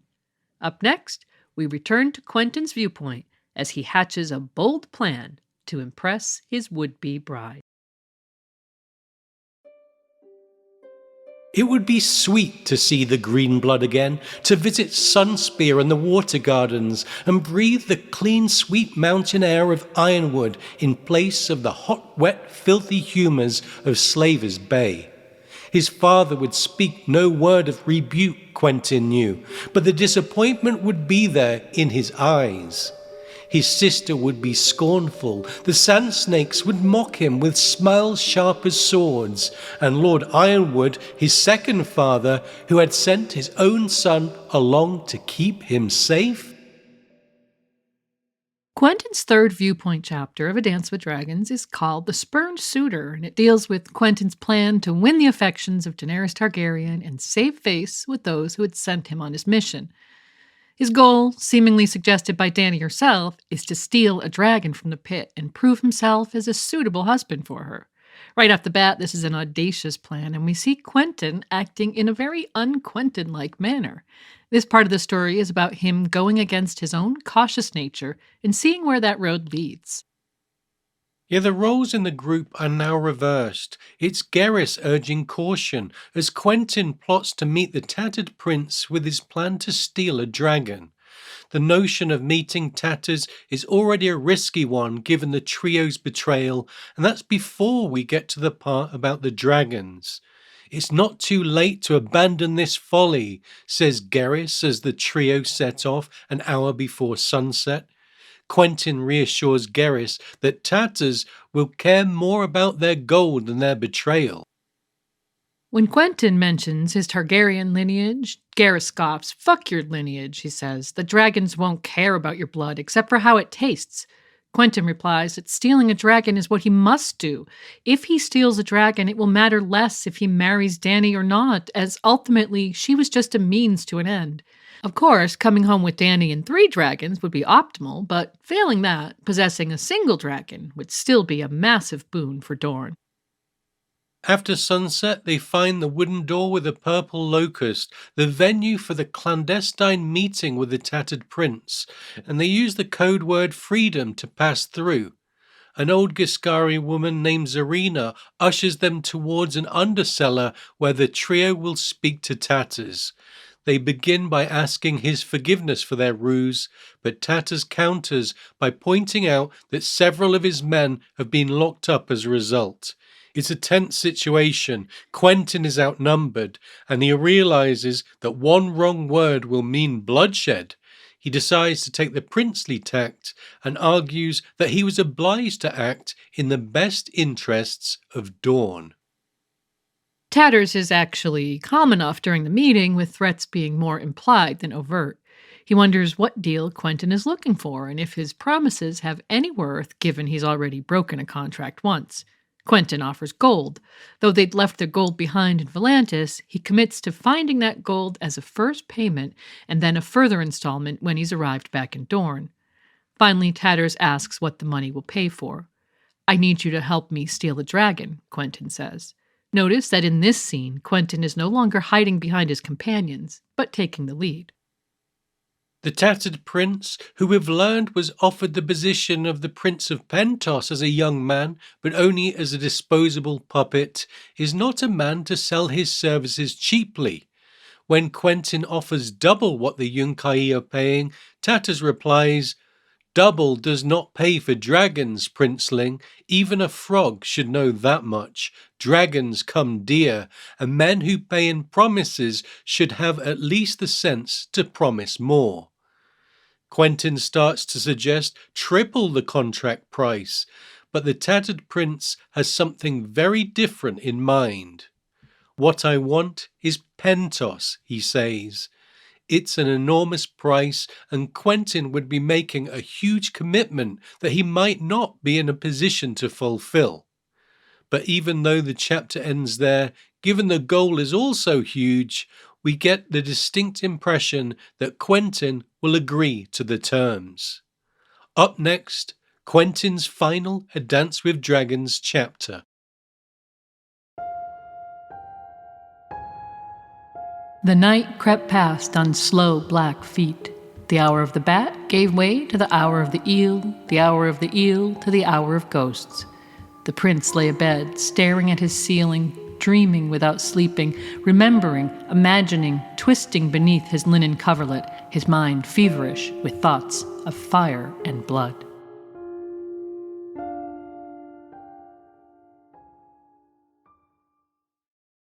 Quentyn's final chapter begins with him gearing up to steal a dragon. He's drinking wine to help him sleep, but knows ultimately alcohol won't help him. As he thinks about the dragons, he lowers his palm onto a candle, then snatches it back quickly when the pain immediately sets in. George is reminding the reader and Quentyn just how painful being burned is. Just a minor burn can be excruciating, and Quentyn is risking more than a burned palm. When Garrus asks what the heck he's doing with a candle, Quentyn thinks that he's scared and doesn't want to be burned. For the rereader, the hindsight of knowing his fate makes this very uncomfortable reading. Garrus tries to talk sense into the increasingly nervous Quentyn by offering warm milk and a lullaby. Failing that, he offers to take him to find a sex worker to soothe his anxiety. Remember that Quentyn is a virgin, and perhaps in Garrus's point of view, he's not quite a man yet. But Quentyn doesn't want to be soothed by a sex worker. What he really wants is his old life back, in Dorne. He thinks of his fostering at Ironwood, of kissing Garrus's sisters, and maybe marrying Gwyneth and having a baby with her. He wants to hawk and hunt, to see his mother again and read from dusty old tomes. He knows he's risking his life when he could be living the easy life. The conversation turns to Daenerys, where Quentyn thinks he's as afraid of bedding Dany as he is of riding a dragon. He feels mocked by Garrus's jibes about his virginity. We're seeing the little boy in Quentyn Martell before he does something that would strike fear into the most fearless of men. "This will be my grand adventure," he says, convincing himself. "Men die on grand adventures," Garrus puts in, adding a dose of realism with some blatant foreshadowing of the only logical conclusion to this balmy plan. And of course, the reader cannot forget the first line of Quentyn's first POV chapter, Adventure Stank. Still, Quentyn tries to stay firmly in Fantasyland. He is the hero of his own story, and heroes never die. They set off with their companions, face dangers, and return home as heroes. He thinks, the hero never dies, though. I must be the hero. And then says aloud, all I need is courage. Would you have Dorne remember me as a failure? This chapter is going to be a firm lesson in the youthful habit of viewing oneself as invincible, and Quentyn's burnt palm might be the lesson writ small. He thinks about Daenerys, who is still missing, and believes he can find her. So is his plan to steal a dragon, ride it to find Dany, with the damsel in distress being so impressed that she marries him? He is truly living in Fantasyland. "I've been riding horses since I was 6, he tells Garrus.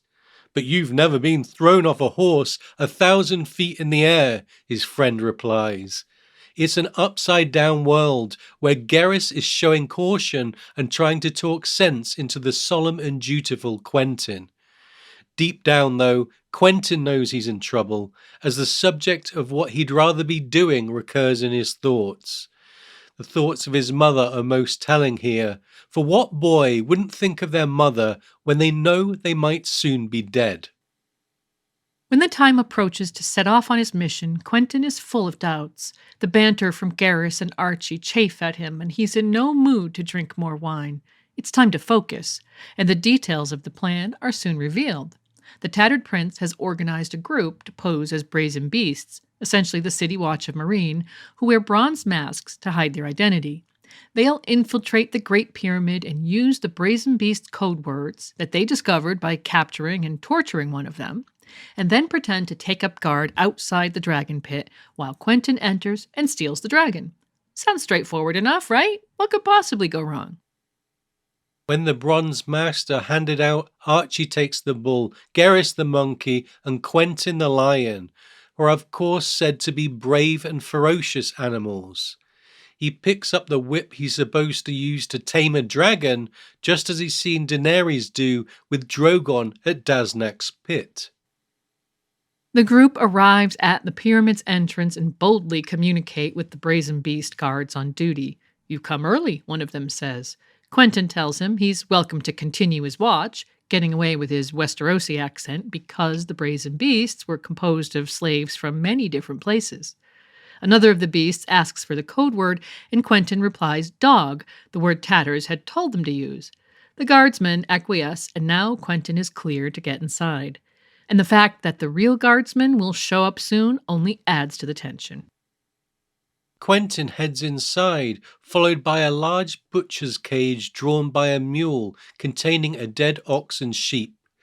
Yes, he's really going to chain up a dragon and try to fit it in this cage. Pretty Merys tells him that Tatters has 50 men and will help him escape. But first they need to enter the pit. There's another watch group outside, so they must give the dog password once more. The idea is to get there with the butcher's cart and pretend they are about to feed the ox and sheep to the dragons. But when they arrive at the pit, things don't go smoothly. Yeah, unfortunately for Quentyn and his companions, this is the night of Barristan's coup against Hisdar for allegedly poisoning those locusts. The two plots are playing out in parallel, and Barristan has his own men guarding the pit and has changed the code word to Grolio. When Quentyn uses the word dog, there's trouble. It says, the sergeant stiffened. That was all it took for Quentyn Martell to realize that something had gone awry. Take them, he croaked, even as the basilisk's hand darted for his short sword. He was quick, that sergeant. The big man was quicker. He flung the torch at the nearest locust, reached back, and unslung his warhammer. The basilisk's blade had scarce slipped from its leather sheath when the hammer's spike slammed into his temple, crunching through the thin brass of his mask and the flesh and bone beneath. The sergeant staggered sideways half a step before his knees folded under him, and he sank down to the floor, his whole body shaking grotesquely. Quentyn is shocked at the sudden death of the sergeant, showing how ill-equipped he is for conflict. A spear is thrust his way and would have gone through his throat if it wasn't for Gerris shoving him out of the way. And just as it looks like the group are in grave danger of being exposed or worse, Tatter's sellswords swarm in. Quentyn shoves his sword through the throat of his foe, and the last of them yields, only to be slaughtered by Cago. The plan might have gone awry, but at least in the moment Quentyn came out victorious. He's surprised and confused that the code word didn't work, to which Merys says, "You were told your scheme was madness, have you forgotten?" The world swirls around Quentyn. He feels sick and thinks sadly, "What am I doing here? Father, why?" But with the guardsmen dead, Quentyn has well and truly crossed the Rubicon. Archie uses his warhammer to bust open the door to the dragon pit. There has probably never been a person more out of their league in the history of this fictional world than Quentyn Martell is right now. The plan is to feed the dragons to make them more docile, but even that is going to be difficult. As Quentyn enters, he's, quote, assaulted by the heat. The pit is so black it's described as Stygian darkness that seemed alive and threatening. Yet he can't turn back, so he steps inside, thinking that Dany had shown him the dragons because she wanted him to prove himself in this way. He reminds himself that the green dragon is called Rhaegal, the white Viserion, and he plans to speak to them calmly but sternly and master them the way he saw Dany do it at Daznax. He knows showing fear could be fatal, but his head is flooded with doubts. He thinks, animals can smell fear, and dragons? What do we know of dragons? What does any man know of dragons? They have been gone from the world for more than a century. Finally, through the heat and darkness, he sees two eyes staring at him, belonging to Rhaegal. Quentyn responds by letting out a croak and thinks he's turning into frog again. He croaks to Archie to bring in the meat. Archie lugs in a sheep, and Rhaegal goes for it with, quote, a swirling storm of orange and yellow fire shot through with veins of green. It says the sheep was burning before it began to fall. Though Quentyn has a good view of Rhaegal now, he still doesn't know where Viserion is, and remembers when he first visited the pit, the white dragon hung from the ceiling. That means that while Rhaegal was chained, Viserion likely wasn't. Quentyn looks up and sees that Viserion has made himself a cave big enough to sleep in. He realizes that he's just woken a sleeping dragon.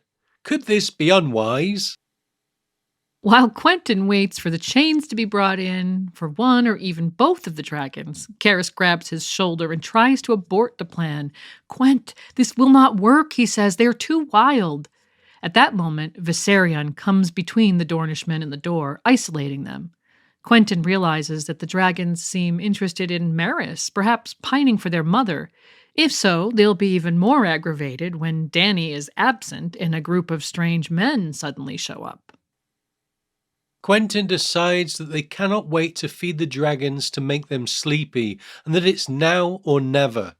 And so he grabs his whip and tries to tame Viserion.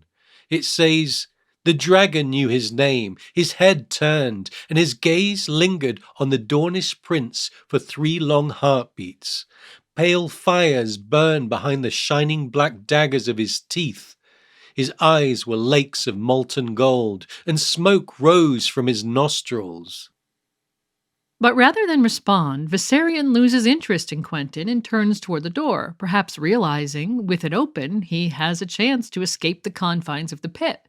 He scares the Windblown, who are now chaotically scrambling, and one of them looses a crossbow at the dragon, drawing blood. Viserion responds by biting the man's neck, flame coming out of his bronze mask. The dragon gulps down his bite of sellsword greedily. All hell is breaking loose, but Quentyn shows true bravery. He whips at Viserion determinedly, thinking that he must complete his father's mission. It says, "Viserion," he called. He could do this. He would do this. His father had sent him to the far ends of the earth for this. He would not fail him. "Viserion!" Then he snapped the whip in the air with a crack that echoed off the blackened walls. "Down," he orders the dragon, and when Viserion hissed, Quentyn might have had a glimmer of hope that he was regaining control of the situation. But he had forgotten Rhaegal.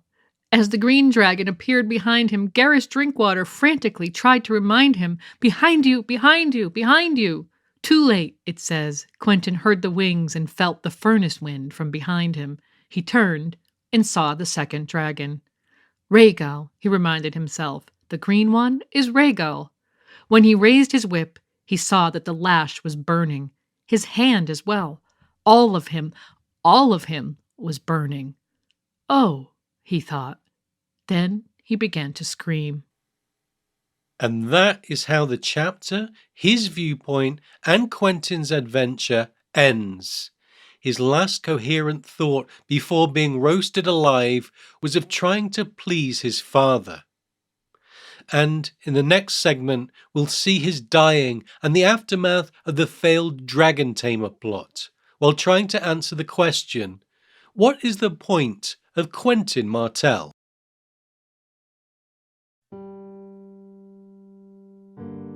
The old knight peeled back the coverlet for one last look at Quentyn Martell's face, or what remained of it. So much of the prince's flesh had sloughed away that he could see the skull beneath. His eyes were pools of pus. He should have stayed in Dorne. He should have stayed a frog. Not all men are meant to dance with dragons.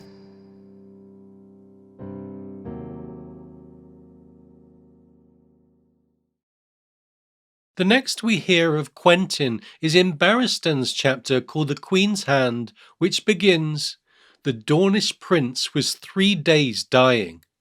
Given the old knight was the biggest supporter of Quentyn's proposed alliance with Dany, he's very disappointed at the result of the failed dragon plot, or perhaps more accurately, that the plot happened in the first place.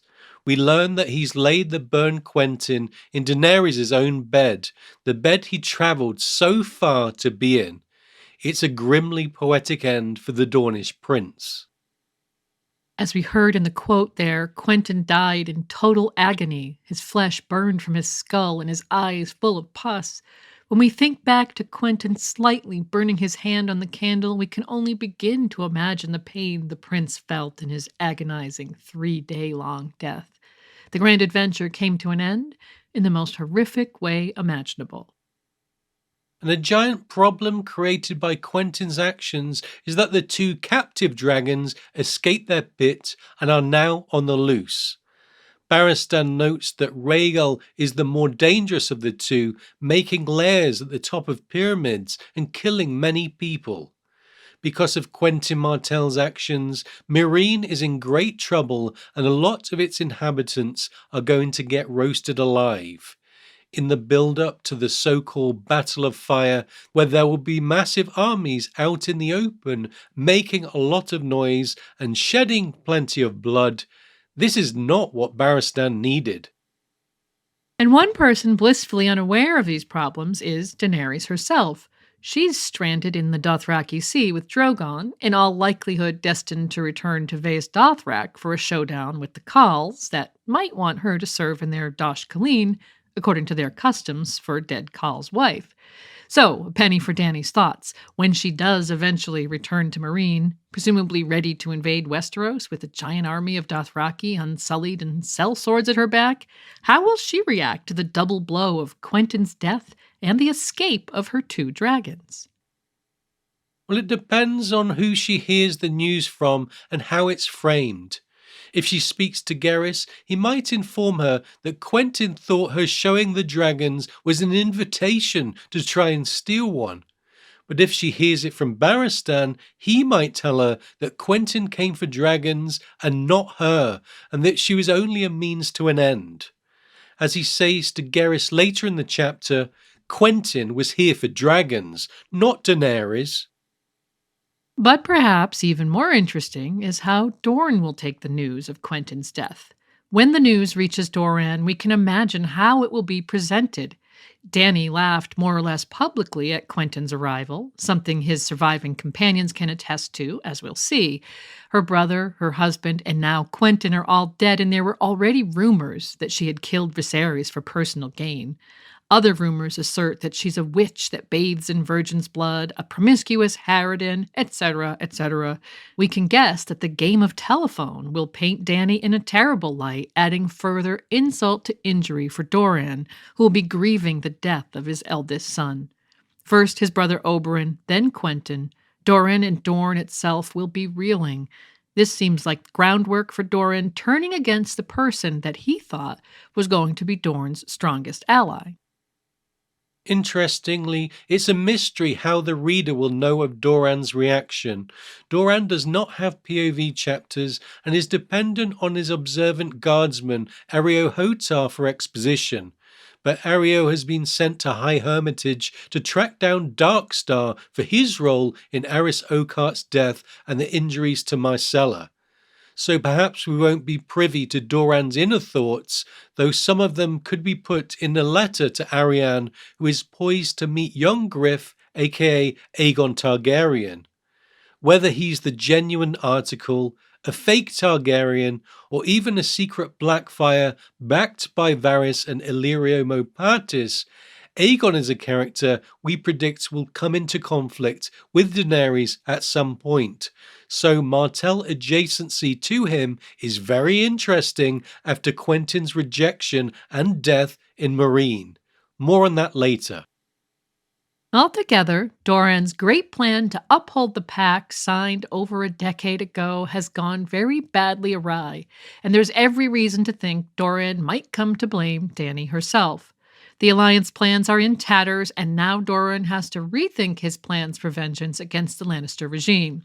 From the reader's point of view, with the benefit of both Dany's and Quentyn's internal monologues, as well as ringside seats to the dragon taming fiasco, Doran has no one to blame but himself. He sent Quentyn on a perilous mission that he was rather ill-equipped to deal with.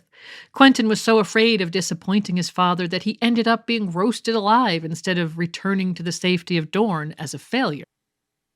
Another Dornish men pertinent to this story remain in Slaver's Bay. Garrus Drinkwater blames Dany for Quentyn's demise. He says to Barristan, "Your bitch of a queen had no use for him. Any man could see that. He crossed the world to offer her his love and fealty, and she laughed in his face." He wants to travel back home to Dorne and presumably inform Doran on what really went down, but his situation is complicated, so rumours will almost certainly travel faster than he does. And Garrus's complicated situation is this. Skahaz Kandak and others in Meereen want Garrus and Archie hanged for their part in the dragon-stealing plot. Given there's two dragons stalking the skies as a result of the harebrained scheme, that's a popular sentiment, and there's even a character, the Spotted Cat, who wants to throw them into the fighting pit. The two Dornishmen are in a lot of trouble. However, Barristan is trying to rule in Dany's absence. He wants Dany's hostages, including Dany's lover Dario, released from the grasp of the Yunkai. Learning the terms of the plot from Quentyn's friends, he hatches a plan to offer the tattered Prince Pentos if the prisoners are released unharmed, but he needs messengers to speak to Tatters. If Gerris and Archie play that role, then they will be sent back to Dorne and not hanged. The ever-bold Archie accepts the challenge, but the Battle of Fire is about to kick off, so it's a high-risk situation. Keep an eye on this plot line in the Winds of Winter to see where it goes and if the pair of Dornishmen make it out of Meereen alive. And speaking of the Winds of Winter, as we said, in the Arianne sample chapters, she's traveling to meet young Griff, also known as Aegon Targaryen. So what if she ends up marrying him and uniting with Aegon, allegedly the son of Rhaegar and Aelia, along with the famously competent mercenaries of the Golden Company? With Quentyn dead, this scenario makes the most storytelling sense. Dorne needs an ally to achieve their revenge on the Lannisters that Doran so craves. Even better that this new, unlooked-for potential ally can also offer them fire and blood, if only in the figurative sense. An alliance with Dorne would also bulk up Aegon's numbers on the battlefield and make him a force to be reckoned with. However, to go along with the theory that Aegon is somehow fake, consider Dany's vision in the House of the Undying of a cloth dragon. She tells Jorah Mormont later that it was a cloth dragon on poles. Mummers use them in their follies to give the heroes something to fight. So, what if, from a meta perspective, George needs Dany to have a great obstacle to come into conflict with when she arrives in Westeros? Surely she will at some stage head north and join the fight against the others, but she'll probably need to do something to prove herself in Westeros first. If Dorne allies with Aegon and Dorne hates Dany because of what happened to Quentyn, the stage is set for a massive showdown in the upcoming books. And so we arrive at the question often asked by readers, what is the point of Quentyn Martell? Well, if George needed Dorne to unite with Aegon against Dany, he required something and someone to create conflict between Dorne and Daenerys. Remember that in recent history, houses Targaryen and Martell shared trauma following the brutal murder of Elia and her children on the orders of Tywin Lannister. Then the two houses formed a secret pact and plotted treasonously against the throne. The Targaryens and Martells might have been working together if Drogo hadn't crowned Viserys with molten gold. So perhaps George needed to drive a wedge between Martell and Targaryen, and that wedge was Quentyn and the dragon taming scenario. Now Doran will have firm motives to act against the Dragon Queen he only recently desired as his closest ally. And the result might be Dorne raising their spears against Dany. We find it unlikely that Dany would ultimately lose in conflict with Aegon and Dorne, so Doran himself could lose everything. And given that Jon Connington, another long-game player looking for revenge, is also on Aegon's side, the stage might be set for parallel failed vengeance stories. We don't see this scenario going well for either man. This explains a lot about Quentyn's inclusion in the saga. George might say that his viewpoint was necessary to show his side of things, as well as providing the exposition for the failed dragon taming that couldn't have been seen from any other angle. And from a character perspective, isn't it important that the reader really understands what was driving Quentyn? Without his viewpoint, we would have missed so much about his true nature and the rather sad insecurities that affected his actions. George has said that he included the single Aris Oakheart chapter as he felt it was important to show why the man did the things he did. In the author's mind, might it not have been the same with Quentyn Martell?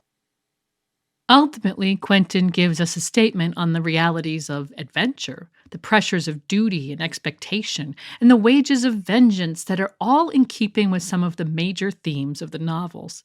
His late entrance onto our pages, not to mention his relatively swift exit notwithstanding, Quentyn Martell matters and is a character whom we should consider with the utmost empathy. And most of all, we should remember that Quentyn, in the end, embodied the immortal words of Ned Stark from A Game of Thrones about whether a man who is afraid can be brave. That is the only time a man can be brave. Thanks so much for joining us today. As usual, we'll end the episode by giving credit where credit is due. Thanks to George R.R. Martin for including Quentyn in this story, and to Kevin MacLeod for allowing us to use his music in our production. And now it's time to thank our patrons from the Castle Steel level. If you enjoy the podcast, consider being a patron, and you could be hearing your name here too. Our sincere thanks to Atori Loon, AJ, Egon the Sixth, Allie B, Brennan, Casey, Cassandra, Lady Amalthea, Chris, Christian, Courtney, David, Darian, Dimitri B, Dennis, Lady Diana Dane, Liza, Emily of the Eyrie, Ezra, Felix, Gerald Garcia, Sir Gladworth, Sir Gregor the Toasty, Lord of the Breadfort, Ingvild, Something Like a Lawyer, Jim McGeehan, Winter's King, Red Jimba Rivers, John Aris, Rider of the Ice Dragon, Cenarion the White Storm, Jordan G, Judson, Katie, Kenneth, Tree Girl, Sir Galahoo of What, Anne Hayden Jones and her husband Pip, Lena Snow, known as the Twilight Star, Lauren, Lemba, Lomas Knight Rider, survivor of the Yeen Sleepover, Mage Marmot, Monaro Geek TV, Maria, Margareta, and our cohort of Matts, Matt A, Matt C, Matt K, Matt L, Matt M, and Matt R, as well as Beatrix Rainfall, Maester Mary, Molly, Nimble Nick One Iric, Peter Pebble, Paul B, Paul H, PJ, Peter, King Ray first of his name, Richard, Rickle Pickle, Sam, Sir Swift the Peppered Knight from the House of Black and Grey, Sir Larcelot of Bee Hill, Cern, the Rat Chef de Cuisine, the Peppered Knight, Terry, Sir Terence, Knight of the Cedars, Steph Lioness, Quarren Halfhand, and Yvonne. As always, let us know if I've pronounced any of your names wrong, if you have a nickname you'd prefer to use, or if you feel we've left anything out. Visit RadioWesteros.com for quick access to all our podcasts, and you can also find a link to our Patreon campaign, donate via PayPal or Ko-fi, and comment on our content there. Or find us on YouTube, Apple Podcasts, Spotify, Audible, or wherever you find your podcasts, and we hope you'll connect with us via Instagram, Discord, email, or Blue Sky. Thanks again for joining us. We'll see you soon with a new episode. Bye for now.